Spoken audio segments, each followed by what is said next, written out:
Let's talk to Miriam Cates now. She's Conservative MP and Education Select Committee member, because there's a very concerning new report out from Policy Exchange. Now, Policy Exchange is one of the leading think tanks in Westminster, and Miriam is an MP who has lent her support to this report, which is showing that secondary schools are effectively facilitating medical interventions on site, with over 30% of them failing to inform what's called a designated safeguarding lead. This is about children changing their gender. Very concerning, I think. Without parental consent, parents are just not being told. Miriam, a very good morning to you. Great to have you on. Really appreciate your time here.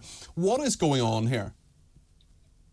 Well, I think this is an incredibly widespread problem. We've known for some time that not only is there a significant increase in the number of children presenting with gender distress, but also that schools What is gender distress? Just for people watching, what exactly is that, Miriam? So I think gender distress is the idea that a child decides that they're uncomfortable with their biological sex. So most frequently, this is girls going through puberty deciding that actually they might be a boy, or they might be non-binary, which means they kind of don't identify with either sex. Now, just to step back from this for a minute, this idea that you can be a different gender from your biological sex is made up.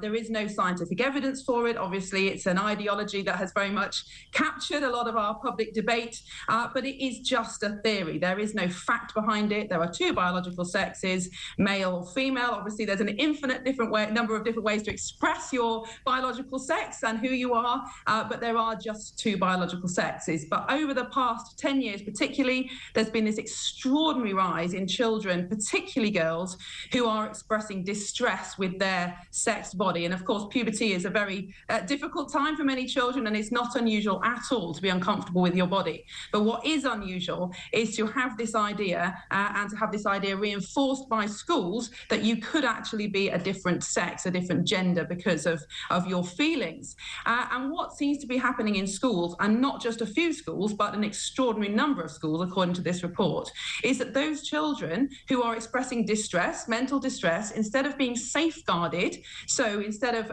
going through processes of telling parents, involving other agencies, making sure that this is a safeguarding issue, of properly supporting the child, they are being accepted from safeguarding process. Their feelings are being taken as fact, and their parents are not being kept informed in an awful lot of places. And those are safeguarding fails. And if you think of any other issue, let's say a child said, I've got an eating disorder, I think I'm fat, I'm trying to lose weight. Or if they're at risk of being radicalised in some way, or if they are being brought into gangs, or even if they're just acting out in school. That is a safeguarding issue. Certain people have to be informed, but what's happening here is that parents are not being informed if they want to change gender. So is this, I mean, this is really as much, I've read bits of the report, and it appears to be that if children in school say that they want to be known by a different name, or they want to be a different, identified by a different gender, their parents are not being told necessarily.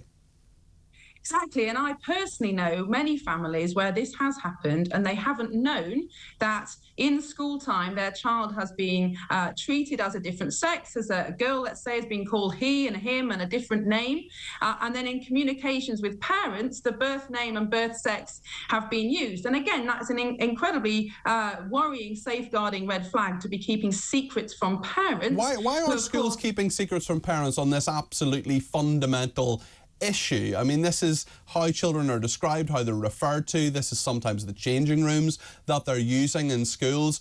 I mean, why are they not being informed here?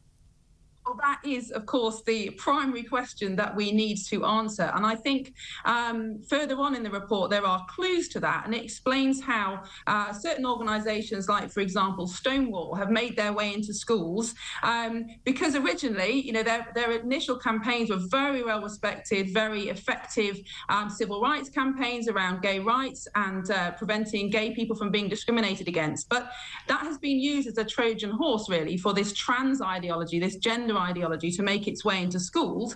And because of the kind of atmosphere around political correctness and equality, diversity and inclusion, I think very few people have dared to challenge this very new idea that you can change sex or change gender and present as a different gender to your biological sex. And I think obviously many parents do not want their child to be absorbed by gender ideology. They don't want their girls to be binding their breasts and allowing boys in their changing rooms.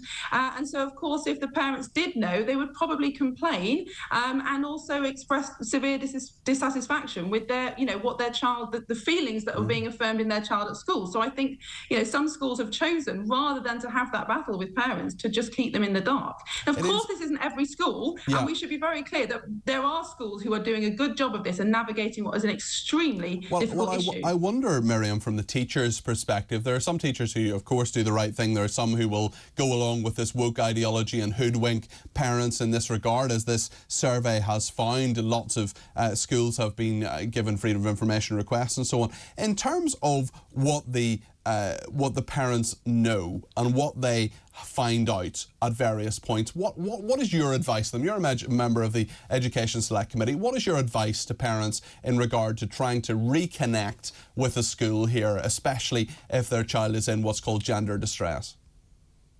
I think there are all sorts of options. And of course, for most parents, the number one priority is to keep the lines of communication open with the school. And of course, lots of parents do have to resort to formal complaints in this issue. But, that's difficult in itself because it creates barriers with the school and difficulties and things like that. And at the moment, there is no answer to that question. And that is the problem, because schools are not following any accepted safeguarding procedures on this issue. Because are they getting sorry to interrupt you, Miriam, but are they getting the right guidance from the Department for Education here? Do you think I mean the ideas around this aren't settled necessarily? They're settled in my mind, they're settled in your mind, but it just seems that a lot of teachers, I'm sure perhaps who are listening or watching this, and parents as well, they're sort of casting around in the dark, really, aren't they? Yes, and that is a very good point. And you had the Secretary of State on earlier, I think, talking about this guidance that is going to be produced. But it's been promised for over a year. And I think this report shows just how urgent it is. And the report flags up certain practices that some schools are employing that are probably unlawful. For example, not keeping single-sex toilets and changing rooms. That's probably unlawful. And it's certainly completely unfair and dangerous, particularly to girls. So we desperately need this guidance. And I do very much feel for schools and head teachers trying to navigate this issue with an awful lot of competing voices. But fundamentally, safeguarding has to be at the heart of that guidance. We must have single-sex spaces and single-sex sports for boys and girls. There are obvious reasons for that. And it cannot be the case that schools are allowed to enforce medical interventions with no knowledge of parents and no input from medical professionals. That seems to be fairly straightforward safeguarding rules. So we desperately need those guidance from the DFE in order for schools to be able to follow them. But it is going to be controversial, there's no doubt about it, because many schools and certainly many children have sadly swallowed this idea that you can choose your gender identity and that other people ought to affirm that. OK, Miriam Cates, thank you very, very much indeed. Miriam Cates is a Conservative MP and member of the Education Select Committee.